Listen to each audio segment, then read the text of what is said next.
지난 한 주 큐티 목회 하시는 목사님들과 함께 새벽마다 간절히 기도했습니다. 늘 하던 여전한 방식으로 말씀대로 가정과 교회와 나라를 위해 기도했습니다.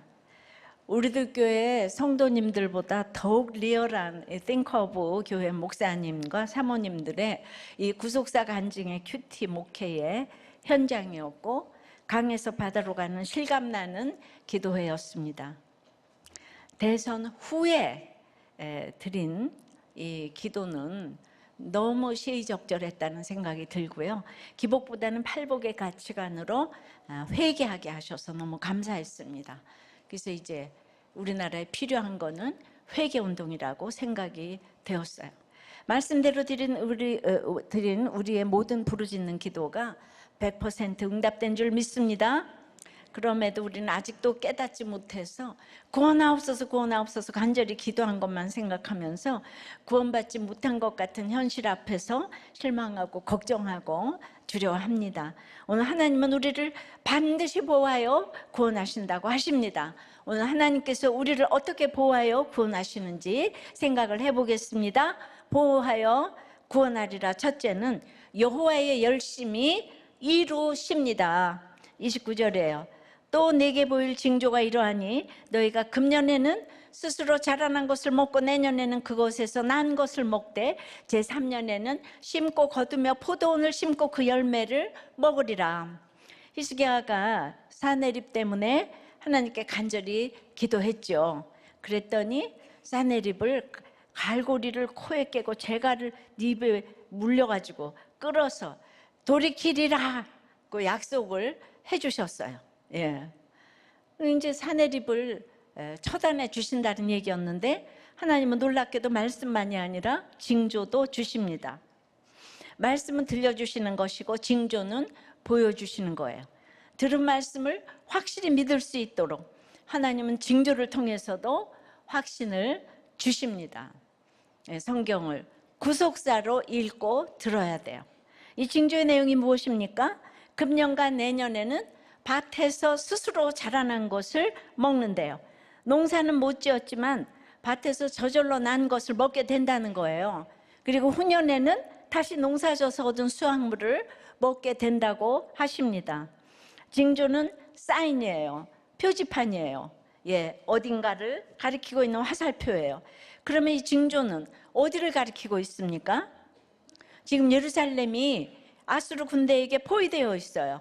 성 밖에 나가 농사 짓고 수확할 수가 없어요.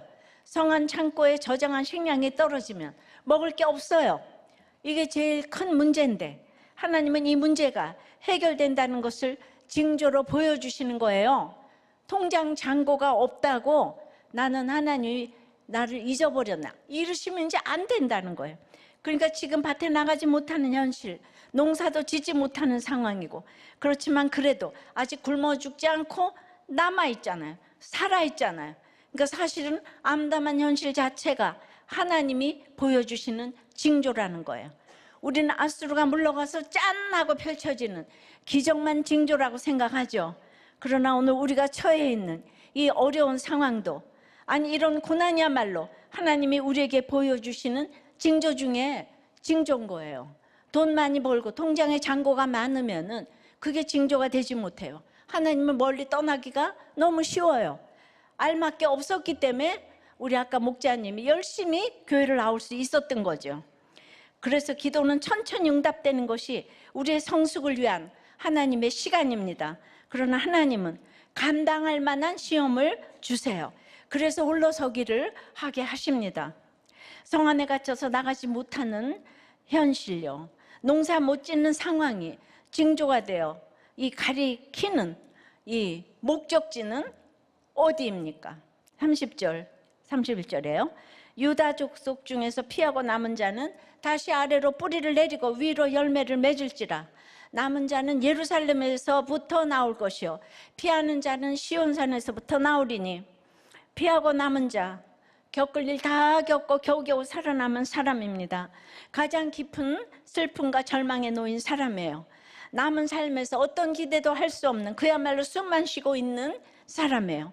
다 잃어버린 사람, 다 떠나보낸 사람, 내일을 생각할 수 없는 사람입니다. 그런데 그런 남은 자에게 다시가 있으리라고 하세요. 다시 뿌리를 내리고 다시 열매를 맺을지라고 하십니다. 이런 회복이 어떤 소망도 남지 않았던 예루살렘에서 시작된다고 하세요.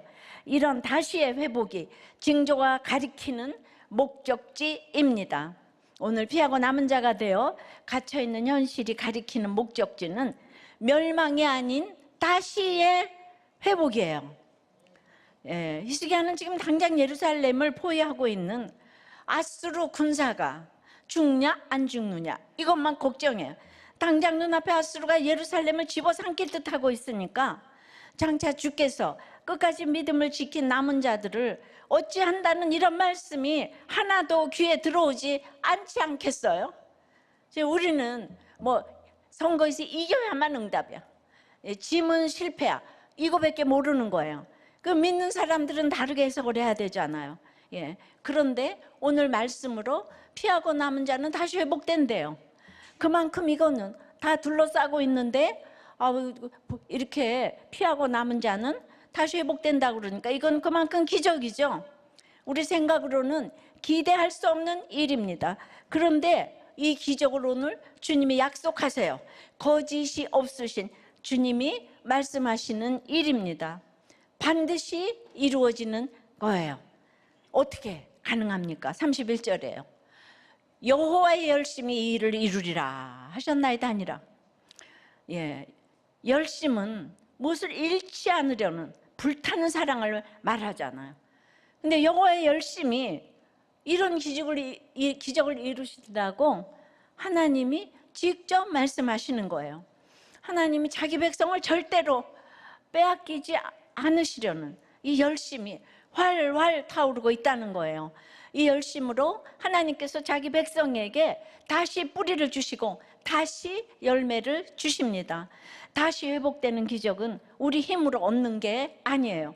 우리가 좋아하는 정치인이, 기대하는 정책이, 의지하는 재력이 줄 수 있는 게 아니에요. 다시 회복되는 기적은 오직 여호와의 열심히 이루시는 것입니다. 하나님의 손에서 우리를 빼앗아 가려는 모든 악으로부터 우리를 다시 살아나게 하시는 유일한 힘은 여호와의 열심입니다. 세상에서 가장 뜨거운 여호와의 열심히 이루시기 때문에 오늘 갇혀있는 상황에서도 우리는 뿌리를 잘 내리고 열매를 잘 맺을 수 있는 것입니다. 그 능력이 하나님께서 이 일을 모두 완료할 때까지 결코 멈추지 않으시리라는 말씀입니다. 히스기야가 기도한 그 순간부터 졸지도 주무시지도 않으면서 아수르로부터 히스기야와 유다 백성을 살리기 위하여 힘을 다하실 줄 믿습니다. 그리고 마지막 때 끝까지 주님을 찾는 주의 백성들을 사탄으로부터 보호하기 위하여 하나님께서 가지신 모든 능력을 다하여 끝까지 힘써 일하실 것입니다. 하나님께서 친히 약속하시는 것이니 만군의 여호와의 열심히 일을 이루실 줄 믿습니다. 적용 질문이에요. 내가 보고 싶은 징조는 무엇이에요? 지금 어디에 갇혀 있어요? 갇혀 있음이 하나님이 보여주시는 징조임을 믿습니까? 어떤 경우에도 피하고 남은 자가 되어 다시 거기에 뿌리 내리고 맺어야 할 열매는 무엇입니까? 성령이 임하여 가라사대 내 집에 들어가서 문 닫고 벙어리가 되어서 책망자가 되지 말라 그랬잖아요. 저를 집 밖을 나가지 못하게, 그 응답은 짠하고 나오게 해야 되잖아요. 근데 그걸 지금 징조로 하나님께 인도하는 지금 사인이 되고 있지 않습니까? 몰라요. 그래서 우리는 이 말씀이 나에게 주신 음성으로 들을 수가 있어야 돼요. 띵크 새벽 기도회에 이 정말 기획은 너무 정말 시적절한 계획이었다고 생각을 하고요. 모든 사모님이 특히 큐티 목회의 진심을 보여주셨는데요. 다들 첫 번째로 하는 말이 우리 가정이 살아났다고 그러셔요. 목사님과 사모님 가정이 살아났다고. 이거 본인들이 살아나니까 성도들에게 살아난 얘기를 하는 거예요. 이게 방법론이 아니에요. 살아났으니까 살아난 얘기를 하는 거예요. 예, 그러니까 목사님도 사모님도 다 고부간에 부부간에 뭐 자녀간의 갈등을 있는 그대로 나눠주셨는데 이 강사님들의 부모님이 특별히 목사님 자녀가 많으셨어요. 이게 부모님이 목사이다 보면 어렸을 때부터 이렇게 솔직하게 나누기가 힘들어요. 나는 목사 자녀인데 내가 이러면 돼? 예. 그런데 본인이 살아나니까 별 인생이 없다는 걸 알고 어찌나 솔직하게 하시는지 우리가 도리어 분발해야 될 지경이에요. 예, 이렇게 대단한 목사님, 사모님들이 자기 얘기를 나눈다면 우리가 못할 게 뭐가 있겠어요. 큐티 목회의 진수를 보여주셨고 사모님들의 간증이 다 이제 기가 막혔지만 특별히 굉장한 특징은 솔직함이었어요. 솔직함. 야, 진짜 그렇게 솔직하니까 자유함이 있고 재미가 있는 거예요. 그러니까 사도 바울이 배설물로 여겼다고 했는데 그런 마음을 좀 가지신 것 같아요.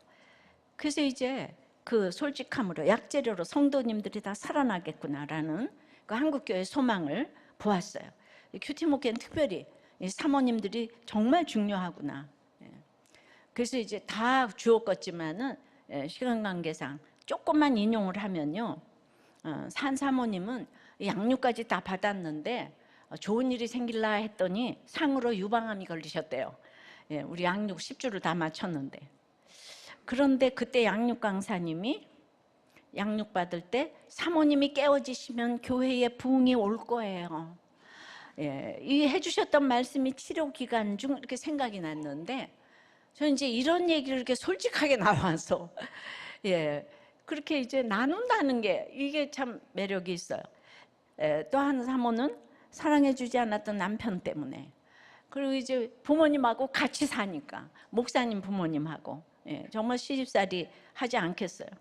직설적이고 강한 시어머니 때문에 힘들었다고 생각을 했는데 양육을 받으면서 남편과 시어머니를 속인 자라는 것을 인정하며 용서를 구하게 되었다고 했습니다. 또 한 사모님은 미국에서 유학할 때 물론 이제 처녀 시절이지만 방탕하게 음주 가무를 즐기며 저는 제 인생의 주인공이 저인 줄 알고 마음대로 살았습니다. 그렇게 이제 미국 물을 오래 먹고 이분이 이제 치과 의사가 됐어요. 그랬는데 한국에 와서 사모로 사는 것은 너무나 견디기 힘든 일이었습니다. 남편은 착한 아이 증후군에 연예인병이 중증이라 제 편은 안 들고 날마다 성도 편만 들어서 저는 우울과 분노만 커져가서 억울하기가 짝이 없었는데 시도 때도 없이 미국으로 돌아가자고 졸랐고 그게 안 되면 팔에다가 문신을 새기겠다고 그래서 예배 안내할 때마다 무시무시한 문신을 들이대면서 성도들을 겁주고 싶다고 협박을 했다는 거예요. 아무것도 모르면서 상처를 핑계대며 죄를 짓고 살던 제게 주님처럼 남편도 가족들도 모두 저를 기다려 주었습니다. 또 한 사모님은 이제 사모님인데 셋째의 낙태를 남편 목사님이 반대했다는 거예요. 그래서 부부관계가 급속도로 나빠졌고 저는 생명을 살리러 간 선교지에서 또 다시 생명을 죽인 제 자신에게 절망하여 죽고 싶은 나날을 보냈대요. 그때부터 저는 5살, 3살 된 아이들에게 분노를 쏟아내며 정서적, 신체적 학대를 하기 시작하여서 아이들로 하여금 꽤 오랫동안 지옥을 온전히 살게 했고 이런 가운데에서도 또 인정 중독자인 저는 인정받고자 아이들을 입시 지옥으로 내몰았다는 거예요. 이번에 이렇게 간증을 한다는 얘기를 들은 딸은 내가 이렇게 간증할 거다 그랬더니 나는 수년간 얼마나 많이 엄마에게 맞았는데 어떻게 엄마는 그 학대를 단 3초 만에 회개로 끝낼 수가 있어 이러면서 서로가 이제 말씀을 보니까 이런 얘기들이 되는 것 같아요. 자, 3년 전에 그렇게 입시로 해서 이제 미국으로 유학을 보냈는데 그 아들이 유일한 친구였던 한 유학생 친구가 같은 방 룸메이트를 칼로 찔러 살해를 해서 살인자가 되면서 저희 아들은 졸지에 살인자의 유일한 친구가 되어 버렸다는 거예요. 유학까지 가고 또 그 교회에서는 청년부 회장까지 하던 아들이 이해할 수 없는 일을 예, 겪은 거예요. 그로 인해 아들은 PTSD로 심각한 학업장애와 우울과 공황장애까지 겪으면서도 예, 그 휴학을 하면서도 집이 지옥 같아서 돌아오기가 싫어서 계속 버텼다는 것을 집에 온 지 한 달이나 지나서야 제게 얘기를 해 주었습니다. 코로나19가 한창이던 2021년 13회 목세 때는 이혼하고 싶고 죽고 싶었던 제가 살아나 저희 부부관계가 회복되었는데, 이번 20회 목세 때는 우울과 공황으로 죽고 싶었던 저희 아들과 같이 와서 살아나는 복을 누리게 하시니 저희 가정이 목세의 최대 수혜자임이 확실합니다. 예. 이 부부가 진짜 공부를 많이 했는데 그런 얘기 하나도 안 하고 이러니까 이렇게 솔직하게 해주셨어요. 이제 아들이 미국으로 돌아갈 텐데 이 목사님 아들이 뭐 살인자고 어쩌고 이런 얘기를 교회에서 하기가 쉽지 않았을 것 같아요. 예. 그런데 이번에 와서 해결받고 해석이 돼서 다시 회복되어서 이제 그 뿌리를 내리기를 바랍니다. 예. 너무 놀랍죠? 몰라요. 예. 진짜 한국교회에 이런 목사님 사모님부터 너무나 구체적으로 회개하는 운동이 아주 그냥 들풀처럼 일어나기를 소원합니다. 소망이 진짜 있어요. 보호하여 구원하리라. 첫째는 뭐예요? 여호와의 열심히를 이루세요. 두 번째는 누구도 건드리지 못합니다. 32절 3절이에요. 그러므로 여호와께서 아수르 왕을 가리켜 이르시기를 그가 이 성에 이르지 못하며 이리로 화살을 쏘지 못하며 방패를 성을 향하여 세우지 못하며 치려고 토성을 쌓지도 못하고 오던 길로 돌아가고 이 성에 이르지 못하리라 하셨으니 이는 여호와의 말씀이시라. 그러므로라고 하시는데요, 여호와의 열심히 이 일을 이루시기 때문에, 이 기적 같은 회복을 이루실 것이기 때문에 반드시 결과가 따라옵니다. 어떤 결과요? 아수르 왕 사네립이 예루살렘 성에 이르지 못한다는 거예요. 이 성에 이르지 못한다는 말이 32절과 33절에 반복돼요. 강조하는 거예요. 사실 지금 아수르 군대는 예루살렘을 포위하고 있잖아요. 그런데 이르지도 못한다고 하세요. 포위하고 있지만 도착하지도 못한 것과 지금 마찬가지라는 거예요.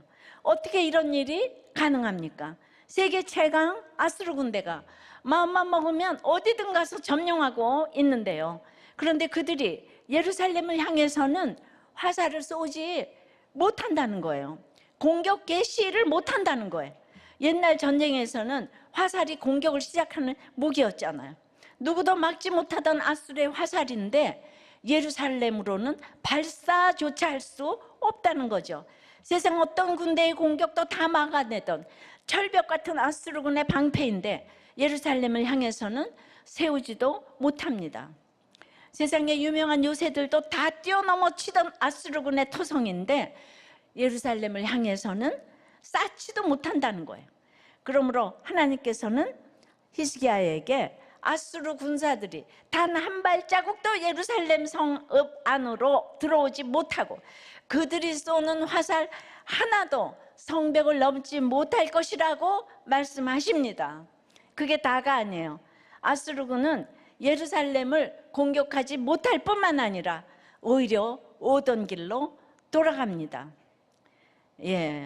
점령하지 못할 뿐만 아니라 가까이 다가가지도 못해요. 아무리 빼앗고 싶어도 무슨 수를 쓴다 해도 가까이 이르지도 못한다는 거예요. 바로 이것이 여호와의 열심히 일을 이루시기 때문에 그러므로 따라오는 결과입니다. 끊임없이 사탄에게 노출되어 있지만 목자 되시는 하나님의 열심히 나를 보호하는 것입니다.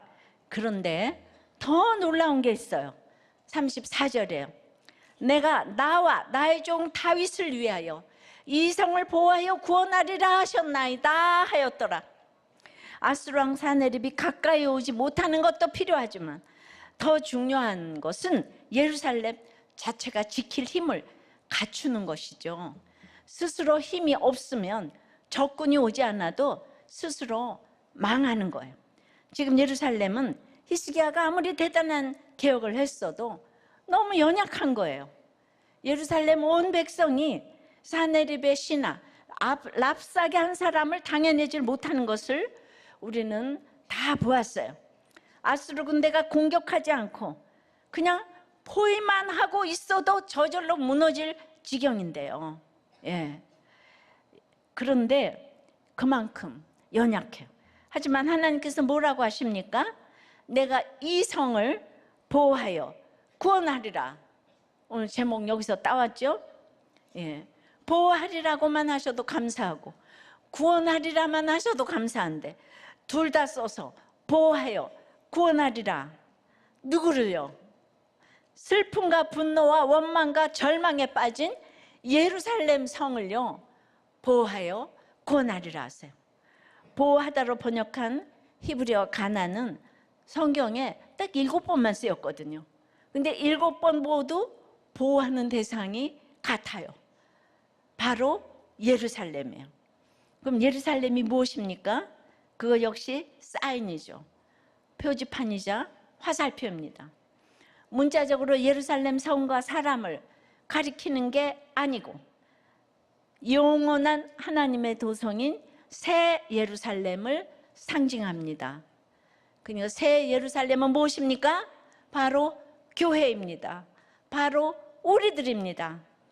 보호하다는 말은 날개로 덮듯 방패로 가리듯 담으로 둘러막듯 안전하게 지킨다는 뜻입니다. 그래서 7번 그 중에 가장 유명한 구절이 이사야 31장 5절인데요. 새가 날개치며 그 새끼를 보호함같이 나 만군의 여호와가 예루살렘을 보호할 것이라. 그러니까 하나님께서 교회를 보호하신다는 것은 교회를 향한 모든 공격을 하나님께서 대신 맞아주신다는 뜻이에요. 우리가 땅끝에서 우리를 맞아주시리. 공격을 하나님께서 막아주신다는 게 아니라 맞아주신다는 거예요. 모든 공격을 하나님께서 맞아주신다는 거예요. 왜죠? 하나님이 우리를 자기 생명보다 더 귀하게 여겨 지키신다는 거예요. 그러니까 이 보호의 완성이 예수 그리스도의 십자가인 거예요. 그냥 우리는 뭐 이기고 지고 선교의 승선 이기고 지고 이게 아닌 거예요. 우리가 받을 징벌과 죽음을 우리 주님께서 십자가에서 이미 대신 다 봐주셨어요. 새가 날개치며 그 새끼를 보호한 같이 우리 예수님께서 우리를 보호하셨습니다. 죄와 사망이 쏘는 모든 공격으로부터 우리를 보호하셨어요. 이렇게 자기 몸을 내어주시는, 그러니까 막아주시는 게 아니고 맞아주신다는 건 그게 주님의 일이기 때문이에요. 우리는 주님의 새끼예요. 내 새끼인 거예요. 자기 몸을 내어주시는 보호하심으로 우리를 구원하셨어요. 죄와 사망에서 건져 다시 살려주셨어요. 이것이 예수라는 이름의 뜻 아니겠습니까? 우리를 구원하신 구원자가 되셨어요. 그런데 이런 엄청난 보호와 구원을 누구를 위해 베푸신다고 말씀하세요? 우리를 위하여 하셨다고 하지 않으셨어요. 하나님 자신을 위하여 또 하나님의 종 다윗을 위하여 보호하여 구원하리라 하십니다. 이게 무슨 뜻입니까? 무조건 보호하여 구원하신다는 뜻이에요. 우리를 위해 한다면 우리가 어떻게 하느냐에 따라 달라질 수가 있잖아요. 조건적이잖아요. 우리가 보호받을 만하면 보호하고 그렇지 않으면 버릴 수 있잖아요. 하지만 하나님의 보호와 구원을 하나님 자신을 위하여 베푸시기 때문에 절대적인 거예요. 우리가 뭐 조그만 거 하나라도 오픈하려면 우리가 우리 자신에 대해서 죽지 않으면 오픈 못하는 거예요. 하나님도 우리를 살리기 위해서 자신이 죽지 않으시면은 우리를 살리실 수가 없어요. 그것이 십자가 사건인 거예요. 자기 아들을 죽이셨어요. 그래서 우리를 살리셨어요. 그래서 이 모든 걸 하나님이 맞아주시는 거예요. 다윗을 위하여 하신다는 것은 다윗과 맺은 언약을 지키신다는 뜻이에요. 그 후손이 어떠하든지 지금 여기에 있는 우리가 어떠하든지 하나님은 모든 성도 대표로 다윗과 맺으신 언약 때문에 우리를 반드시 보호하여 구원하십니다. 그러므로 하나님의 백성은 그 누구도 건드리지 못합니다. 아수르의 사네립이든 그보다 더한 누구든 그 어떤 독재자도 그 어떤 박해자도 교회를 건드리지 못합니다. 하나님이 무조건적으로 자기 자녀들을 보호하여 구원하시기 때문입니다. 지금 아수르 왕 사네립과 같은 사람과 사건에 의해 공격당하고 있습니까? 내 힘으로 할 수 있는 게 하나도 없어서 절망하고 있습니까? 여러분은 하나님의 택자여 성도이기 때문에 그 누구도 건드리지 못할 줄 믿습니다. 하나님이 절대 보호하여 구원하실 줄 믿습니다. 하나님은 모든 것을, 사네립의 악을 아시고 들으시고 보시고 통치하고 계시는 줄 믿습니다. 우리가 원수 갚으면 안 되고 하나님이 맞아주신다고 했잖아요. 그죠? 절대 보호하여 구원하실 줄 믿습니다. 우리는 이게 다 영적 전쟁이에요. 목양 역사의 재미있는 얘기를 들었는데 우리는 양하고 인간하고 참 비슷해요. 우리는 양 같아서 참 밀어놔야 각기 다 제 길로 갔다 그러잖아요. 양은요, 그 10시쯤 풀 뜯어먹고 새김질을 해야 해요. 우리도 말씀 듣고 새김질을 해야 합니다. 군대 생활처럼 여러 마리가 같이 다닙니다. 양은 누워서 풀을 뜯어먹지 않아요. 누울 수 없는 양들은 쫓기고 여유가 없고 그래서 겁이 많다고 합니다. 몸이 둔하고 뿔이 있어도 소용이 없고 토끼만 튀어나와도 놀라고 한 마리만 뛰어도 수백 마리가 같이 뛴답니다. 그러니까 우리는 이 대선에서도 진짜 관심 있는 사람은 국민의 2%밖에 없다는 거예요. 그런데 한 사람이 뛰면 다 같이 뛴다는 거예요. 주를 위하여 살리라 해도 우리도 겁이 많은 사람이에요. 양은 공포에서 해방되지 않으면 누울 수가 없답니다. 뒤집어지면은 자기 힘으로 일어나지를 못해요. 누군가 와서 일으켜주기 전에는. 그래서 양의 전공은 낭망하는 게 전공이에요. 어찌하여 낭망하는고 시편 42편에 그게 양이 들어놓은 그 캐슬다운 그 원어예요. 이제 여기서 가장 결정적인 위협이 여우인데요. 근데 이 여우가 양 앞에서 부리는 재주가 하도 희한해가지고 목자도 여우 쫓다가 구경까지 한다는 거예요. 양들이 새끼를 낳으면은 돌담을 통해 따로 수용을 하는데 그 안에는 아주 좋은 풀들이 자라고 있는데 여우가 그것을 위에서 딱 내려다보고 이른 새벽에 형체를 알아볼 수 없을 때 내려온답니다. 차근차근 내려오기에 여우가 양들에게 관심이 전혀 없다고 생각하도록 이렇게 내려오다가 가속이부터 담장에 그냥 딱 올라붙는다는 거예요. 그러니까 우로 좌우로 여우가 관찰해놓고 그러고도 또 가만히 있다는 거예요. 그러면서 그 어린 양이 내 밥이구나 하면서 눈초리가 반짝반짝한 모습이 어찌나 여유가 있는지 모른답니다. 그러다가 누군가 여우의 존재를 알아보고 어수선해질 때 공격을 합니다. 양들이 어쩔 줄을 몰라 할 때 반대 저편으로 갑니다. 그리고 양을 뺑뺑이를 돌립니다. 그러다가 여우가 가만히 있으면 양도 또 가만히 있대요. 양이 아주 아둔하대요. 길도 몰라요. 눈으로 보면은 우리가 360도를 보는데 양은 자기 코앞만 집중해서 본다는 거예요. 그러니까 시선이 산만하다는 거예요. 우리도 십자가를 바라보는 것처럼 보이지만 딴 곳에 시선을 두는 것과 같습니다. 진짜 코앞만 보기에 여기 풀이 있구나 여기 풀이 있구나 하다가 다 길을 잃어버린다는 거예요. 여기 풀이 있네. 여기 주식이 오른데 다른 데를 안 봐요. 그러니까 여우가 좌로 물고 우로 물고 북으로 물고 남으로 물고 뺑뺑이를 돌리다가 골릴 대로 골리다가 딱 서 있으면 양 중에 약하고 강한 것이 딱 드러난다는 거예요. 그러면 자기가 찍은 양을 가서 죽인다는 거예요. 자기 새끼 먹이려고 물고 간답니다. 한번 그러면 초장지를 바꿔야 돼요. 우리는 이제 오양간에 이제 한번 저기 한번 고쳐야 되잖아요. 근데 내가 고쳐서 무슨 소용이 있어? 아니라는 거죠. 그렇게 양이 그렇게 새끼를 물고 갔는데도 그거를 깨닫지를 못해서 또 같은 짓을 여우가 하는데 한여름에 한 마리가 300마리 새끼까지 죽이는 걸 보았다는 거예요. 끝도 없어요. 배고파서 죽이는 게 아니라 골리느라 죽인다는 거예요. 악한 세력이 이렇게 무섭습니다.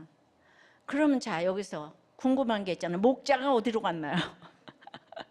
새벽에 장총 메고 이제 여우가 나타나기를 기다립니다. 여우 잡아야 하니까 여우를 볼 수 있는 곳에 있다가 죽이기도 하고 도망도 가게 하고 죽여서 걸어놓기도 합니다. 그런데 양들의 입장에서는 목자가 없는 거예요. 안 보이면 없는 거예요. 불꽃 같은 눈으로 지켜주고 한순간에 여우의 존재가 사라지는데 목자는 안중에도 없고 평소에는 신뢰하는 것 같아도 딱 안 보이면 얼마나 신뢰가 약한지를 보여줍니다. 우리가 이렇게 양 같아요. 우리도 어렵고 무서운 여우의 일만 들어오지 여우를 더 노려보고 계시는 하나님을 못 보기에 날마다 두려운 거예요. 그러나 여호와의 열심 때문에 사단은 하나님의 성도인 우리에게 이르지 못하고 살을 쏘지 못하며 방패를 세우지 못하며 토성을 쌓지 못하게 하시는 줄 믿으시기를 바랍니다. 내가 얼마나 양같이 미련한지를 한번 생각해 보세요. 적용해요. 내 것 아닌 것을 차지하려고 아수르처럼 돌진하고 있는 일은 무엇입니까? 예루살렘처럼 무력하게 당하고 있는 일은 무엇입니까? 나는 하나님께서 무조건 보호하여 구원하시는 택자임을 믿습니까? 여러분은 이 양의 속성 중에서 몇 개나 닮았어요? 한번 나눠보세요. 그 양의 속성 중에서 진짜 몇 개나 닮았는지, 그러니까 설교를 다시 들으셔야 되겠죠? 지금 뭔지 모르니까. 그래서 난 정말 양 같구나. 자기가 양 같다는 걸 깨달으시면 돼. 그러니까 우리가 이렇게 솔직하게 목사님 사모님이 얘기를 했는데 그게 얼마나 온 교회를 자유하게 하는지 몰라요. 우리가 다 죄인이잖아요. 근데 죄인 된 걸 다 공부도 하시고 막 이런 분이 이런 얘기를 해주니까 우리가 얘기하기가 편해지는 거예요. 목자도 그렇다고 생각을 합니다. 보호하여 구원하리라. 첫째는 뭐예요? 여호와의 열심히 이루시는 거예요. 둘째는 누구도 건드리지 못해요. 세 번째는 이 밤에 말씀대로 역전하십니다. 35절입니다. 이 밤에 여호와의 사자가 나와서 아수르 진영에서 군사 18만 5천 명을 친지라. 아침에 일찍 일어나 보니 다 송장이 되었더라. 예루살렘을 보호하여 구원하시겠다는 말씀이만 그 밤에 하나님은 즉시 말씀대로 이루십니다.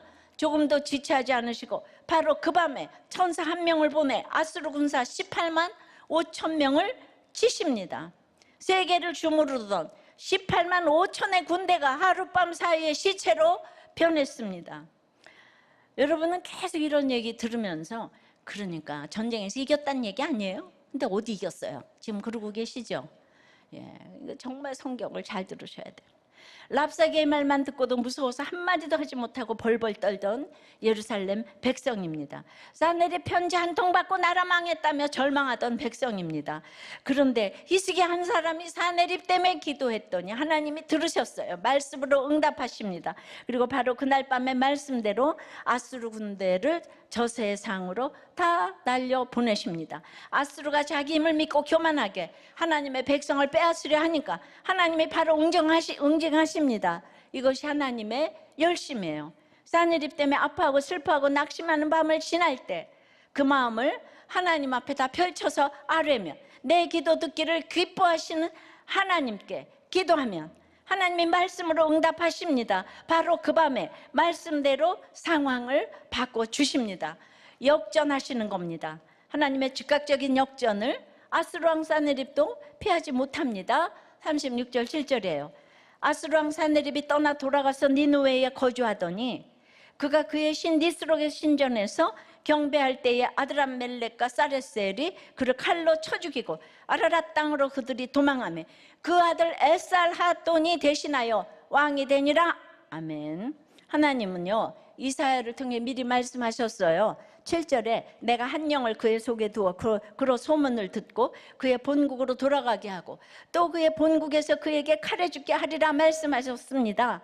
이제 이 말씀 그대로 사네립에게 이루어졌어요. 하룻밤새 모든 군대를 잃은 사네립은 말씀대로 아수르 본국으로 돌아갔어요. 왔던 길로 돌아갔어요. 사네립은요 18만 5천 명이 죽던 그날 밤은 피한 것 같아요. 하지만 이 밤은 우리가 원하고 계획하는 시간이 아니에요. 이 밤은 하나님의 시간이에요. 그 누구도 피할 수 없는 시간이에요. 사네립에게도 그때는 피했을지 모르겠지만 이 밤이 불현듯 찾아옵니다. 아드람멜렉과 사레셀의 칼에 죽어요. 그런데 바벨론 역대기에 보면 이 아드람멜렉과 사레셀은 놀랍게도 사네립의 아들이었어요. 온 세상의 주인 행세하던 사네립, 이 세상에 감히 자기에게 반역할 사람이 아무도 없다고 자신했던 사네립이 결국 자기 아들 두 아들의 손에 죽었어요. 역전도 이런 역전이 없어요. 그러니까 우리 시간으로 보니까 거기가 이긴 것 같지만 하나님의 시간으로 보면 한 뼘밖에 안 되는 시간이에요. 근데 전 세계를 이겼는데 자기 아들 둘에게 죽임을 당했어요. 하루아침에 인생이 뒤집어졌습니다. 아들에게 신들의 이름을 붙여줬어요. 그런데 그 아들들에게 죽임을 당한 거예요. 열왕기서에 자식이 모반하는 것으로 징계하는 걸 종종 보잖아요. 우리는 믿어도 안 믿어도 자식이 우상이기 때문에 잘못 살면 자식으로 치시는 것이 가장 빠른 길 같아요. 출애굽할 때도 바로의 장자를 치시니까 금세 내보내주지 않았습니까? 근데 그렇게 자식이 배반을 해도 내 자식에 대한 미련을 못 버리고 또 그 자리에 그 마지막 아들 에살핫돈을 또 세우는 거예요. 우리는 자식을 못 버려. 내 자식, 내 고향 그냥 이거밖에 몰라. 뭐 하여튼 우리 고향 사람이 이게 맞다 그러면 죽을 때까지 대를 이어서 이 고향 사람 말만, 내 자식 말만 들어. 그러니까 이 바로 아수르가 우리 전 세계에 악을 보여주는 세속사의 끝판왕이라고 생각해요. 사실 사네립에게 18만 5천 명의 군대가 순식간에 송장이 된 그 밤의 사건은요, 사네립에게는 절호의 기회인 거예요. 왔던 길로 돌이키는 게 아니라 진짜로 돌이켜 회개하고 하나님께 나아갈 마지막 기회였어요. 그러나 사네립에겐 아직 아수르라는 대제국이 남아있고요, 돌아가 편안히 거할 니느웨가 있었고 궁궐이 남아있었어요. 이 큰 고난을 당하고도 아직 자기밖에 모르니까 18만 5천 명이 죽어도 자기밖에 몰라. 아직 세상에 기댈 자리가 있기 때문에 하나님께 나오지 않아요. 죄악에 물든 인생을 스스로 뒤집어서 회개해서 하나님께 돌아와야 살아나는 역전의 주인공이 되는데, 사네립이 그저 왔던 길로 돌아가 자기가 살던 대로 편안히 사니까 결국은 가장 믿었던 아들 둘에게 비참한 죽음을 죽게 되는 정말 역전의 주인공이 되고 말아요. 반면 히스기야와 예루살렘은 어떻게 됩니까? 죽다가 살아나죠. 살아나는 역전의 주인공이 된 거예요. 사네립은 비참한 죽음에 이르는 역전의 주인공이고, 히스기야와 예루살렘은 살아나는 역전의 주인공이 된 거예요. 세상에서 기댈 곳 하나 남아있지 않아서 그저 하나님만 바라봐야만 했는데 46개 성읍을 다 뺏기고 하나밖에 안 남았잖아요. 근데 사네립은 아수르 대제국이 남아있는 거예요. 18만 5천 명이 죽어도 아직 돈이 남아있어요. 하나님 못 믿어요. 그러니까 오히려 하나님만 바라보고 하나님께만 부르짖어 기도했기 때문에 히스기야와 백성은 살아나는 역전의 주인공이 된 것입니다. 이 역전이 바로 하나님이 보호하여 구원하시는 인생의 결론입니다. 스가랴 12장 8절에요. 그날에 여호와가 예루살렘 주민을 보호하리니 그 중에 약한 자가 그날에는 다윗 같겠고 다윗의 족속은 하나님 같고 무리 앞에 있는 여호와의 사자 같을 것이라.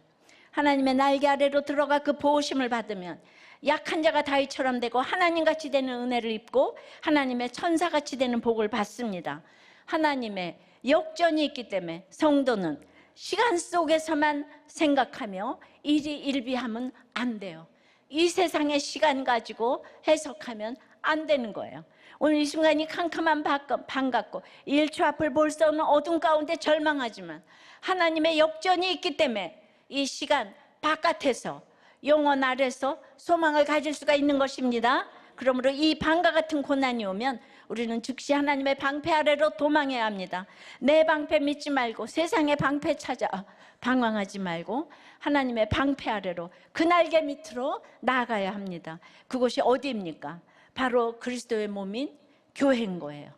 예, 우리는 정말 나라의 위기를 맞이하여서 정말 하나님께서 지난주일에 성령이 탄식하는 기도를 해서 우리가 기도를 해야 되겠다 그렇게 결정을 했어요.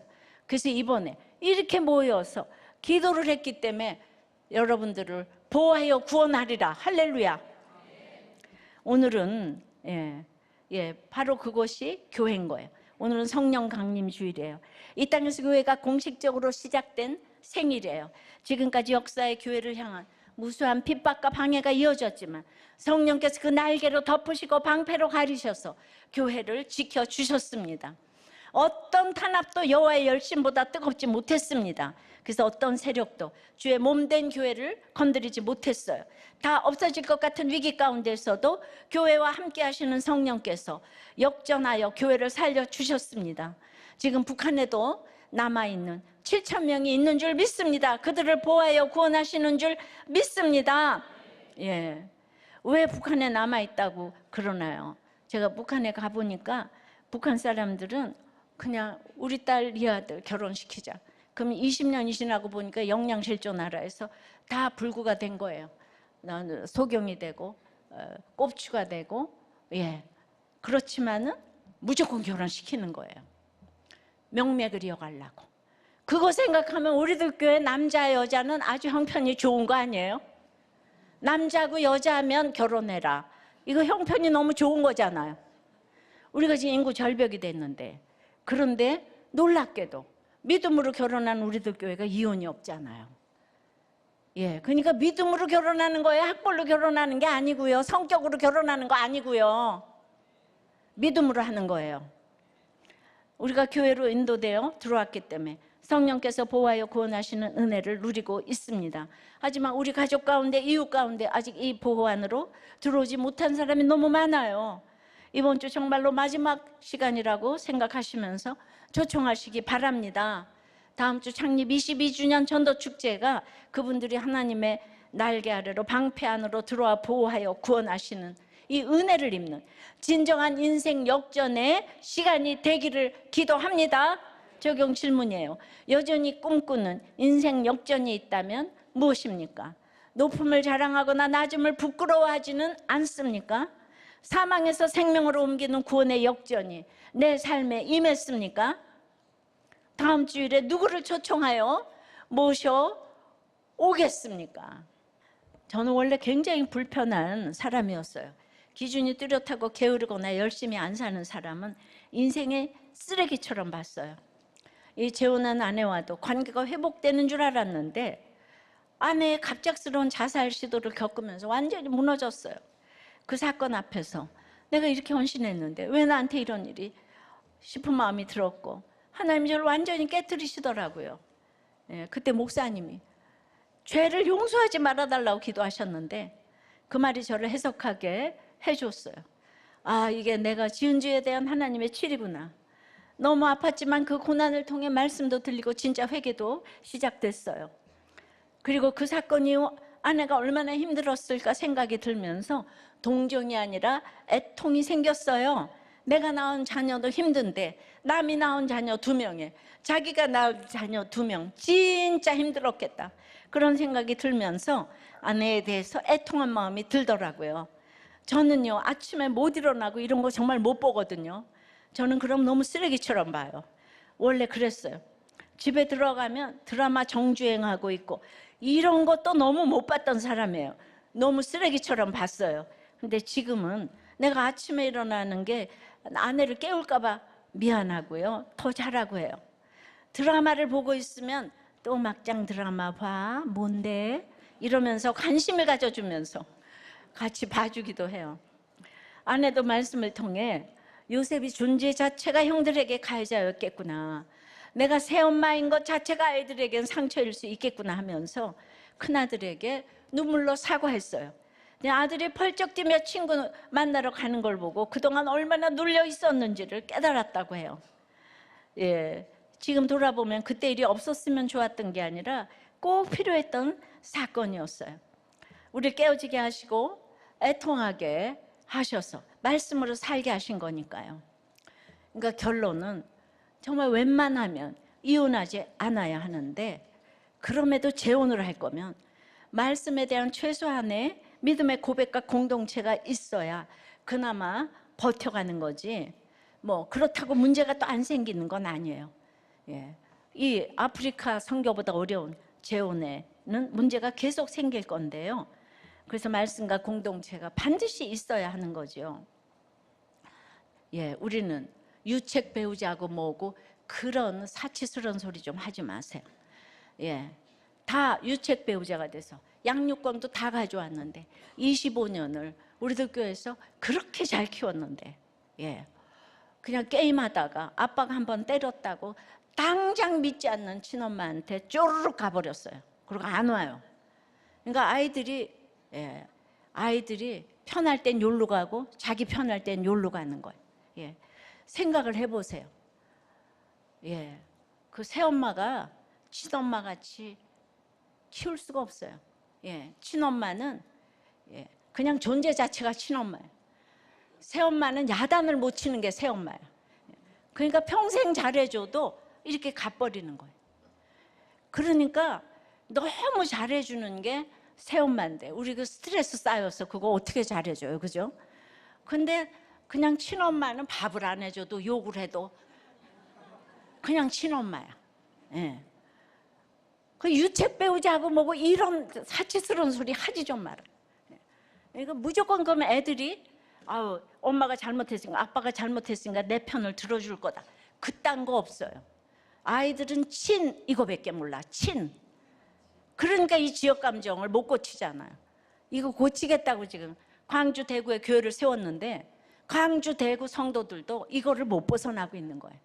여기서 진짜 십자가를 놔야지 되는데 우리가 지금 돈이 나서 지금 광주 대구에 교회를 세운 게 아니거든요. 그러니까 그런 구속사적인 마인드를 가지고 있어야 되는데, 그러니까 이 장로님은 완벽하게 지금 애들한테 잘해주고 완벽하게 그냥 다 재혼한 아내에게도 잘해주는데 아내는 자살 기도를 하고 아들은 갚버리고, 그래서 이분이 편한 사람이 되었다는 것이었던 것이에요. 이렇게 완벽한 사람이 얼마나 여러 사람을 불편하게 하겠어요. 그런데 그냥 이렇게 사건을 쳐주니까 편한 사람이 되었다고 나누었던 것이었던 것이에요. 절대로 불신결혼하지 말고 신결혼하고 이혼하지 말고 재혼을 하더라도 말씀이 없이는 절대로 버텨갈 수가 없는 거예요. 공동체에서 이런 얘기를 해주니까 우리가 가는 것입니다. 말씀 맺어요. 보호하여 구원하리라는 첫째, 여호와의 열심히 이루시는 거예요. 날 이 땅에서 누가 보호해서 구원해 주시겠어요? 근데 우리가 이렇게 구속사로 말씀을 해석할 수 있는 게 가장 보호하여 구원하는 비결이에요. 말씀을 깨달아야 재혼이고 뭐 이게 다 해석이 되는 거예요. 옳고 그름으로 생각하니까 이혼해야 되고 어쩌고 저쩌고 이런 얘기를 하는 거죠. 근데 내가 말씀을 깨달으면 누구도 건드리지 못해요. 이 밤에 말씀대로 역전하게 하시는 줄 믿습니다. 선한 목자 되시는 분은 이 땅에 주님밖에 없는 줄 믿습니다.